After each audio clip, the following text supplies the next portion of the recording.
뉴스는 필요 없어. 무거운 뉴스만 필요 있어. 당신에게 들려주고 싶어. 무게 있는 뉴스를 무거운 녀석들이 전해줘. 무거운 녀석들.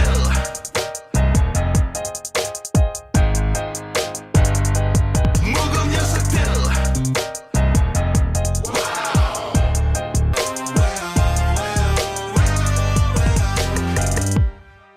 무거운 녀석들, 가벼운 뉴스는 가라. 무게 있는 뉴스만 골라서 전해드립니다. 무거운 녀석들. 무게 있는 뉴스 전해줄 무거운 녀석 두 분 나왔습니다. 뚱커벨 인사이트 K 배정찬 소장입니다. 안녕하십니까. 시사계 선덕여왕 박연미 기자 납시오. 안녕하십니까. 네, 네. 날씨가 많이 좀 추워졌어요. 네. 어제보다 훨씬 더 추워졌어요. 뚱커벨도 막 추워서 떨었어요. 떨었어요? 네. 덜덜덜. 덜덜덜. 안 떨 수 있을 것 같은데요. 소리는 달달달 나더라고요. 일찍 오셨네요. 오늘도 간결하게 부탁드립니다. 1시간 전에 왔죠. 배 수장이 걱정하는 분이 많아요. 제가 그래서 아까 저 대기실에서 이미 네. 와 있다고 말씀을 드렸어요. 자, 청취자 여러분, 코너 끝에 방송만 잘 듣고 계시면 금세 맞힐 수 있는 무게 있는 퀴즈 드릴게요.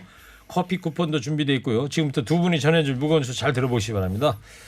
뭐 좀 연일 화제가 미국 대선이지 않습니까? 자, 조 바이든 신임 대통령 당선인 어제 우리 시간으로 어제 오전에 이제 승리 선언을 했어요. 네, 델라웨어주 월밍턴에 있는 자택 부근의 체이슨 센터에서 그 승리 선언을 했습니다. 아직 대통령이라고 불리지는 않는데 당선인 자격으로 사실상 선거 결과에 종지부를 찍었는데요. 일성은 화합과 치유를 위한 대통령이 되겠다. 미국을 다시 존경받는 나라로 만들고 빨간주의 대통령이나 파란주만의 대통령이 되지 않겠다. 공화당의 상징색이 빨간색이고 민주당의 상징색이 파란색이잖아요. 네. 어느 한쪽에 치우친 대통령이 되지 않겠다. 그리고 나와 정치색이 다른 상대는 에너미, 적이 아니고 또 다른 미국인이라는 걸 기억해달라 이렇게 얘기했습니다. 하여튼 연설문 잘 써요. 기가 막히죠? 요 바이든 네. 당선인 앞에 나와서 했던 부통령 당선인 해리스. 네. 그분도 뭐 유창하더라고. 이 해리스님은 그 검찰총장도 하셨고 저 캘리포니아 네, 법무부 장관도 하셨잖아요. 네. 그 사실은 그 마이너리티를 대표하는 그런 후보로 돼 있지만 굉장히 그 유명한 네. 교수의 따님이에요. 그래요. 네, 그래서 성장 배경은 그 미국 주류 사회의 그 혜택을 충분히 받았고요. 네. 다만 피부색이 하얗지 않다. 네. 그것뿐이죠. 네. 그래요. 여성 오바마라는 이야기도 듣고 그렇죠. 있고 어제 이제 한국 시간으로 10시 한 10분쯤 카멀라 해리스 부통령이 먼저 등장했습니다. 네. 어제 바이든 오전에. 예, 당선인이 등장하기 전에 그래서 이제 어머니가 인도 출신이거든요. 그러니까 어머니가 항상 교훈처럼 이야기해줬던 네가 최초가 될 수도 있지만 그렇다고 해서 마지막이 되지는 않을 것이다. 그걸 연설 첫 부분에 하면서 또 미국 국민들의 감동을 또 이끌어냈죠. 네. 그 해리스 부통령 당선인 연설 중에 또 제 기억에 남는 거는 지금 이 순간에 미국의 어린 소녀들이 이 장면을 보고 있을 것이다. 박연미 기자. 네. 네. 보고 있었겠죠? 보고 네. 있다. 그러면서 어린 소녀들한테도 꿈을 가져라 이런 얘기하는 거 아니겠어요? 그렇죠. 그리고 아마 본인도 그랬을 거예요. 그래서 그 인도 총리도 해리스 부통령 당선인에게 굉장히 특별한 메시지를 보내서 화이팅 이렇게 이야기를 하더라고요. 네. 네. 어떤 보도를 보니까요. 지금 이 바이든 신임 대통령 당선인이 이제 내년 1월 20일 취임하면은 미국 나이로 78 아니겠습니까? 네. 그래서 그냥 42 년생이죠. 단임만 하고 4년만 하고 네. 물러나겠다. 그렇다면 차기 포스트 바이든으로 유력한 인사가 바로 카멀라 해리스 부통령이 될 수 있다 이런 네. 얘기 하잖아요. 미국에는 카멀라 해리스가 있고 한국에는 선덕 박연미가 있죠. 간결하게 하세요. 알겠습니다. 네. 자, 문재인 대통령을 포함해서 각국 정상들이 축하 메시지를 보내고 외교 사절 파견하고 있다고요? 문재인 대통령도 어제 바이든 당선인에게 양국 관계 미래 발전에 기대가 크다라고 하면서 같이 가자. 이게 이제 한국과 미국 공통적인 일종의 슬로건입니다. 함께 가자. 네. 이 축하 메시지를 보냈습니다. 근데 트럼프 대통령이 아직 현직이기 때문에 공식적으로 성명을 보낸 건 아니고 SNS 메시지로 보냈습니다. 이제 방미하는 강경화 장관은 폼페이오 국무장관 현 정부죠. 그리고 바이든 당선인 측을 모두 이제 접촉할 예정으로 있고요. 영국의 보리스 존슨 총리와 프랑스의 마크롱 대통령, 독일의 메르켈 총리, 그 유럽의 주요 인사들입니다. 주요국 정상들도 일제히 바이든 후보에게 축하 메시지를 보내고 협력하자 이렇게 당부를 했고요. 네. 스가 일본 총리는 트위터를 통해서 조 바이든과 카멀라 해리스 이 당선인에게 진심으로 축하한다 이런 메시지를 보내기도 했습니다. 저희 허리케인 라디오 무겁당에서도 뭐 SNS를 보내든지 뭐 해야 되는 거 아니에요? 네. 밥사위원장님? 네, 제가 빨리 처리를 했어야 되는데 네. 방송 끝나는 대로 바로 네. 보내도록 하겠습니다. 최일구 네. 진행자의 명의로 보내겠습니다.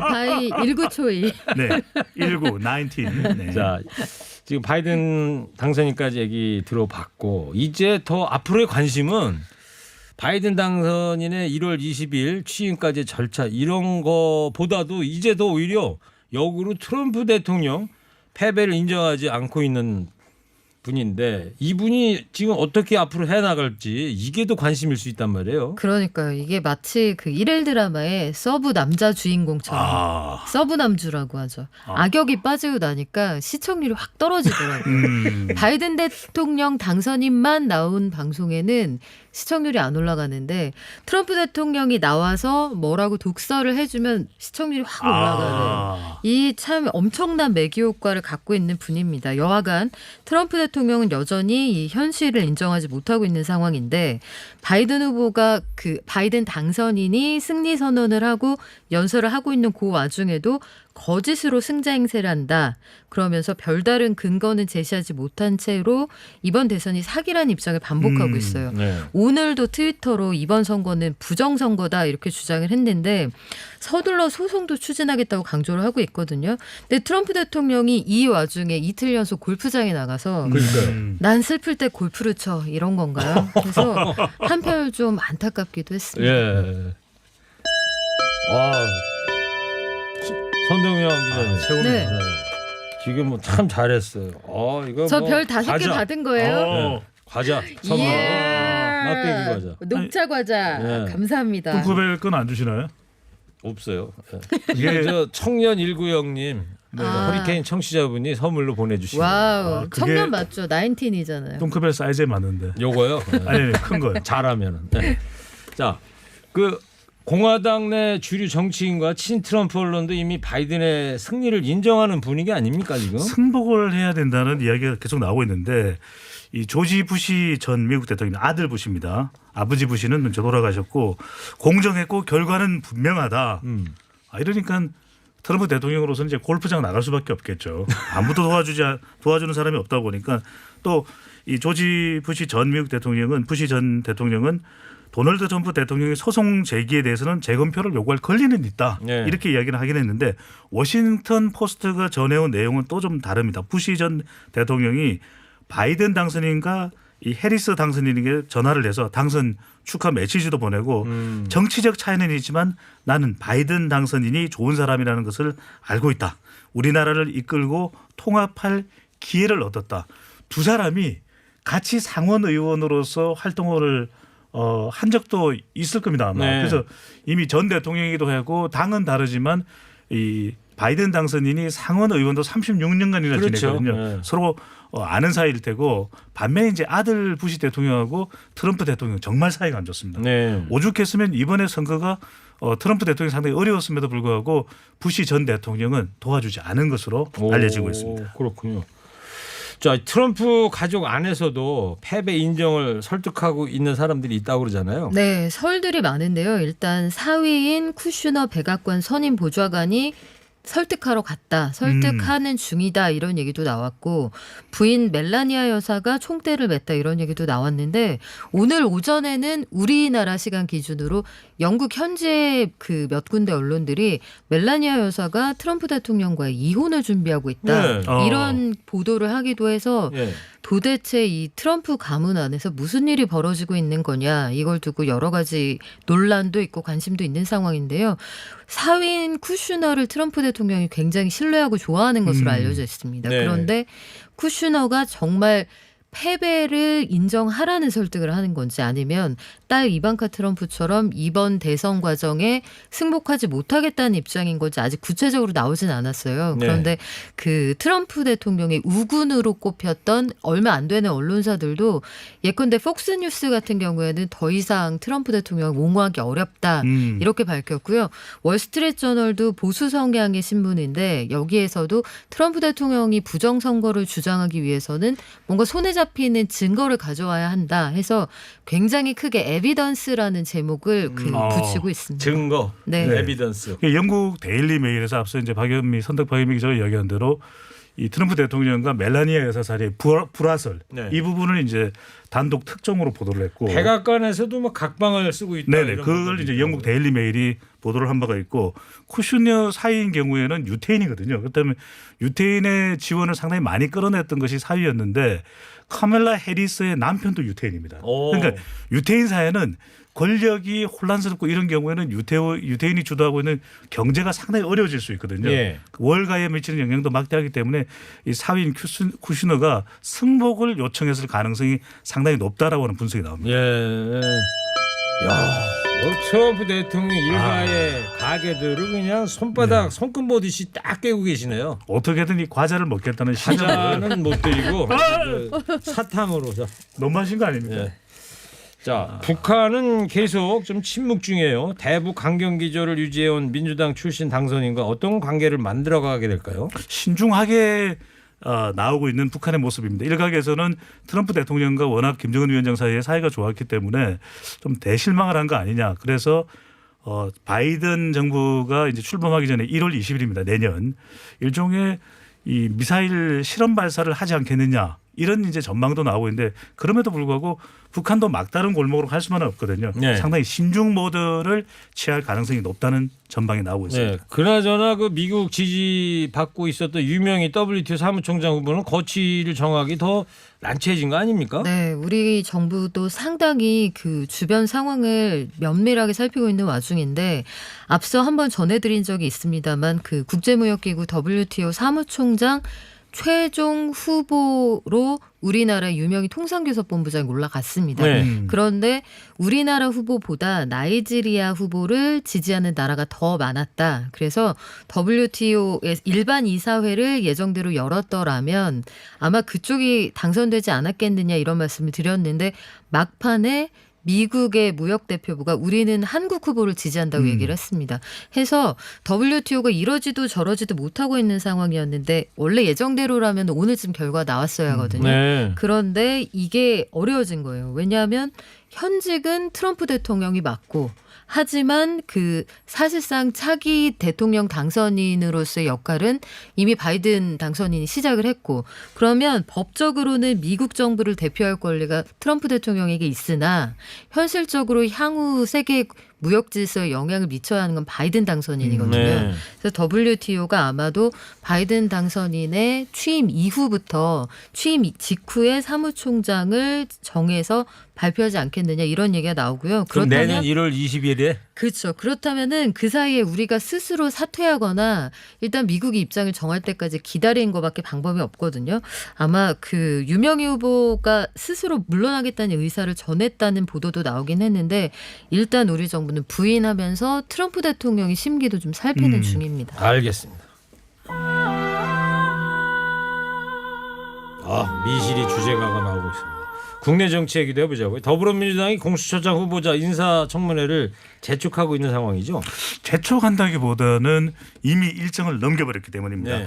최인호 민주당 수석 대변인은 오늘 서면 브리핑에서 공수처장 추천위원회가 오늘 1차 추천 작업을 마무리한다고 했습니다. 상당히 난항을 겪고 있습니다. 네. 누구를 추천해야 될지도 지금 공개적으로 발표되지 않는 것도 아마 그런 난감한 상황을 반영하고 있을 텐데 원래는 7월 15일까지 추천을 하기로 되어 있던 것이거든요. 7월 15일. 네네. 근데 이미 한 넉 달 정도, 넉 달이나 지났네요. 넉 달 정도 거의. 이제 시간을 넘긴 상황인데 이게 여러 가지 문제가 있었는데 특히 이제 추천위원회 문제가 아주 컸었습니다. 국민의힘 같은 경우에는 추천위원조차 추천하지 않는 상황이다 보니까 일정보다 미뤄졌는데 청문회 준비에 이제 필요한 시간을 감안하면 지금 11월입니다. 이번 달 내에는 인사청문회를 해야 되기 때문에 조금 서둘러야 된다. 있다라는 입장을 밝혔습니다. 윤석열 검찰총장 특활비 사용 문제 두고도 공방이 계속되고 있어요. 네, 이걸 그 한마디로 들여다보기 위해서 국회 법제사법위원회가 그 주머니 돈 지적이 나왔던 요 검찰 특수활동비를 직접 대검에 가서 들여다보기로 했습니다. 아마 네. 2시쯤 도착을 했을 테니까 지금 한참 보고 있겠네요. 현장을 검증하겠다 이런 얘기인데 사실 이게 쉽지 않습니다. 특활비라는 게 검찰, 경찰 같은 수사기관이나 국정원 같은 정보기관의 수사 정보활동에 사용되는 돈이기 때문에 다 현찰로 주는 거라며요. 현찰로 주고 이게 지출 내역을 남기지 않거든요. 영수증이 없죠. 그래서 사실은 이거 자체가 요식행위다 이런 주장도 있는데 여하간 현장에 가서 어느 부서에 얼마나 줬는지 혹여 윤석열 검찰총장의 가까운 부서 쪽으로 좀 많이 집행되지 않았는지 이걸 보겠다는 건데요. 아울러서 법사위원들이 대검뿐만 아니라 법무부와 감사원에 대해서도 이 특활비가 어떻게 써있는지 들여다보기로 했습니다. 네. 국민의힘이 법무부도 특활비 검증해라 이렇게 요구해서인데요. 감사원에는 오늘 오후 5시쯤 갈 예정입니다. 예. 알겠습니다. 신원주 청취자께서 오늘 9일인데요. 5호선 여인 틀어주시나요? 신원주 청취자님. 19일 19대2에도 겨우 제 노래 틀어줄까 말까인데 9일은 무슨. 에이, 저 자꾸 틀어달라고 하면요. 그나마 19일 날에도 안 틀어줘요. 아니 이제 오늘 좀 틀어줘야죠. 오선 여인. 저 밖에 정말 김경래 PD 얼굴 봐요. 울그락불그락 해진 거 빨리빨리 하래요. 네. 저는 허리케인 라디오 앵커 DJ 최일구고요. 인사이트 K 뚱커벨 배정찬 수장 시사계 선동요와 박연미 기자 함께하고 있습니다. 마지막 얘기입니다. 삼성전자 이재용 부회장이 오늘 이제 재판에 출석한다고요?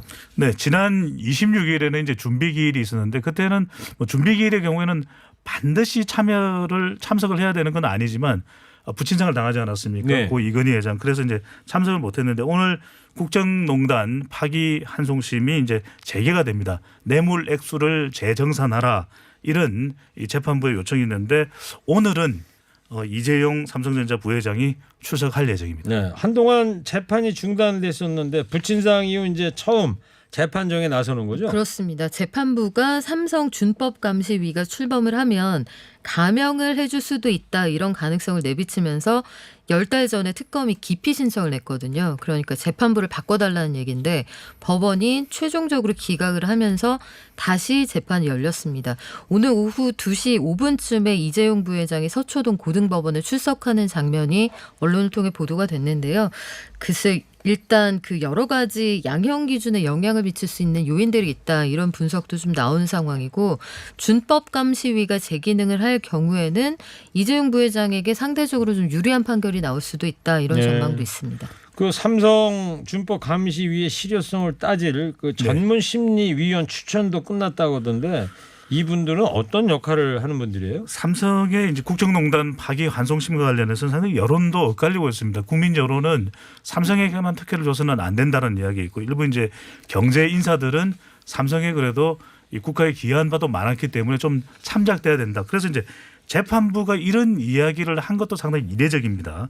이 삼성 준법 감시위원회를 구성을 하게 되면은 뭐 감형 가능성도 있다. 확정 짓고 이야기를 한 건 아닙니다. 그러다 보니까 이 삼성의 준법 감시위가 뭔가 감형을 받기 위한 눈속임 아니겠느냐 이런 지적이 나오면서 정말 제대로 된 준법 감시위원회인지 전문 심리위원을 구성하겠다 이렇게 이야기가 나왔었는데 네. 추천은 끝났습니다. 그런데 어떤 역할을 하냐면 그냥 위원회가 정말 준법 감시위를 할 실효성이 있는지 없는지 아니면은 말 그대로 삼성의 감형을 위한 그런 이쪽의 수작인지 이 부분을 가려낼 예정이고 이 위원회를 평가해서 준법 감시위원회를 평가해서 법원에 이 어떤 실효성이 있는지를 제출하게 되면 양형에도 영향을 줄 것으로 전망되고 있습니다. 예, 알겠습니다. 자 여기까지 하고요. 자 방송만 잘 듣고 계셨으면 금세 맞힐 수 있는 무게 있는 퀴즈 드릴게요. 오늘은 저희가 밑줄 몇 개, 뭐 별 몇 개 달까요? 이런 거 안 했어요. 이런 네. 것까지 드리면은 청취자 여러분들을 너무 우롱하는 거죠. 그런 거죠. 네. 자 지금부터 퀴즈 드릴게요. 하기 전에 뭐 좀 과자를 주시면 안 되나요? 아까 줬잖아요. 아니 저 큰 거. 이거요? 네. 이거 하나 주세요. 가져요 그럼. 감사합니다. 네. 요즘 야위였어요. 그러니까요. 수척해졌잖아요. 이 과자 먹고 좀 많이 네. 영양 보충 좀 하시기 바랍니다. 감사합니다. 자 퀴즈 드릴게요. 미국의 차기 대통령이 사실상 결정이 됐습니다. 이 사람이 분열이 아닌 통합의 대통령이 될 거다 이러면서 승리 선언했는데 미국의 46대 대통령 당선인 이 사람 누굴까 이름을 맞춰주십시오. 눈곱에 그래도 힌트 주세요. 아 이건 저기 같은 급, 같은 네. 수준, 같은 대표급에 있는 선덕 박연미 기자가 힌트 주셔야죠. 무슨 급일까요? 헤비급? 미들급? 제가 오늘 왜 파란색을 입고 왔을지 한번 잘 생각해 보세요. 파란 나라에서 오신 당선인인데요. 네. 이름은 세 글자입니다. 네. 첫 글자가 뭐예요? 바? 와, 마지막 글자는? 든. 든든한 네. 자, TBS 앱 50원 1호 문자 샵 연구일로 정답 보내주세요. 선물 준비되어 있습니다. 먼저요.